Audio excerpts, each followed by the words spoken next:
After King David completed the conquest of the Promised Land, his son and successor Solomon consolidated his conquests, forced the defeated territories to pay tribute, and maintained a lavish court complete with a coterie of wives and concubines.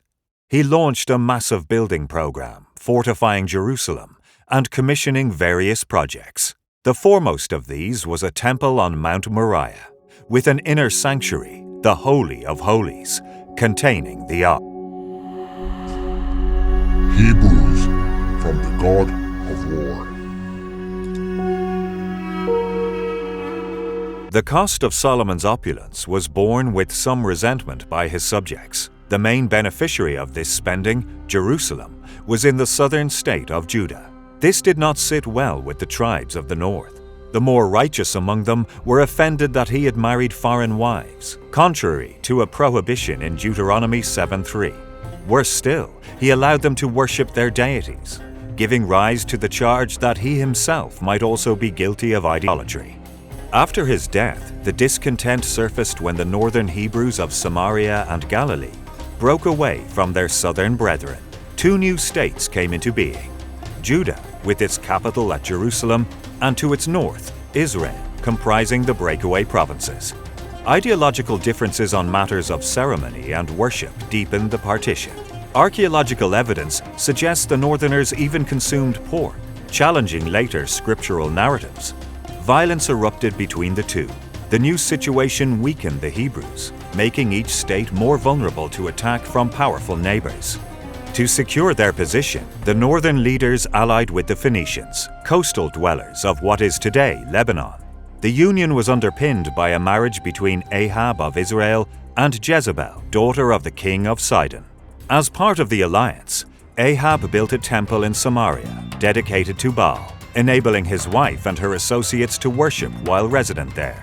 Unlike the warlike Yahweh, Baal had skills in the rain and fertility departments, useful in a region heavily dependent on agriculture. This pragmatism cut no ice with the guardians of the true creed. Elijah, moralist and prophet, railed against the concession and complained bitterly that the altars of Yahweh were being destroyed and their priests persecuted. He provoked discontent in Israel and instigated a massacre of the rival priests after luring them to a ceremony on Mount Carmel. Fearful of royal retribution, he fled for his life into the desert wilderness, but not for long. Elijah soon returned and continued to profess his dogma, proclaiming death and destruction on the followers of Baal. This time he had a new disciple called Elisha, who persisted in following the older man despite repeated requests by Elijah to be left alone. The humorless Elisha, whose absence of hair was matched by an excess of self-righteousness, was not a man to be trifled with, as the following tale demonstrates. On a journey to Bethel, some little children started catcalling him because of his baldness, saying, "Get out of here, Baldy." He turned around, looked at them, and called down a curse on them in the name of the Lord.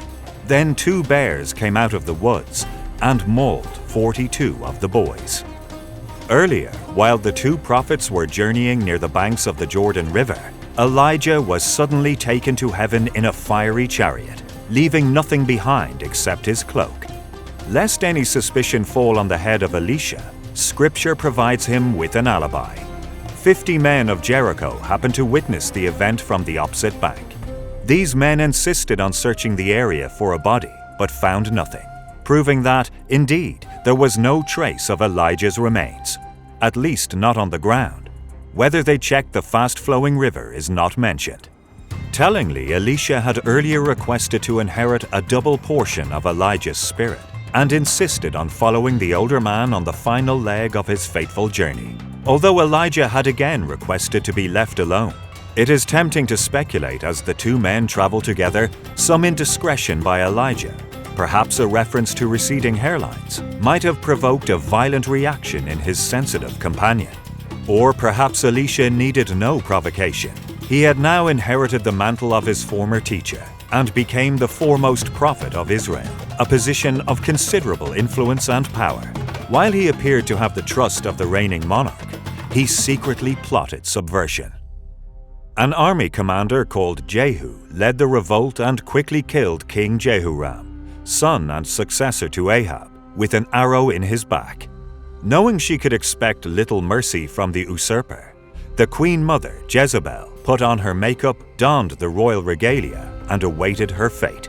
The rebels threw the unfortunate woman from an upstairs window. Her blood-splattered corpse was trampled underfoot by horses and left for the dogs to devour. For challenging the prophets of Yahweh, her name became synonymous with tarnished womanhood. Jehu was not done. He massacred the children and supporters of the former rulers. Then, declaring his intention to offer sacrifice to Baal, he enticed those who worshipped the deity to a ceremony before slaughtering the lot, much as Elijah had done years earlier.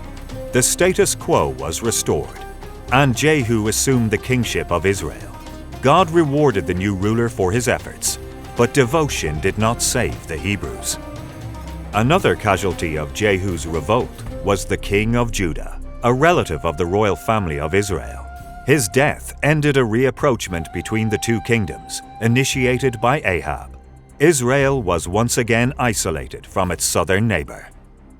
After his triumphal revolution, Jehu was forced to bow before a more potent force, Assyria. This emerging power was on the warpath, aggressively expanding its borders and crushing all opposition. Realizing their god of war was no match against Assyrian power, Jehu and his successors paid homage and offered tribute. Amos, the new prophet in town, offered an explanation. Yahweh had changed sides and was supporting the Assyrians. How else was one to account for their numerous victories?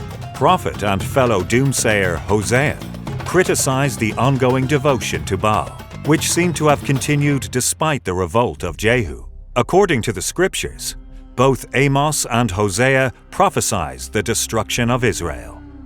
The destruction began in 732 BC. Following an unsuccessful Israelite revolt, the Assyrians invaded, annexed part of the territory, and exacted retribution on the population. 10 years later, after further insubordination, they returned, took the remaining territory, deported thousands of the inhabitants, and replanted the land with loyal tribes from various corners of their empire. Standard Assyrian policy for dealing with troublesome nations. The king of Assyria brought people from Babylon, Cutha, Ava, Hamath, and Sepharvaim, and settled them in the towns of Samaria to replace the Israelites. Israel was destroyed, its people leaderless, and much of the land occupied by strange people, whose customs and beliefs did not correspond with their own. Many who had not been deported fled to Judah, taking the writings of Hosea and Amos with them. These are later referred to as the E version of Scripture.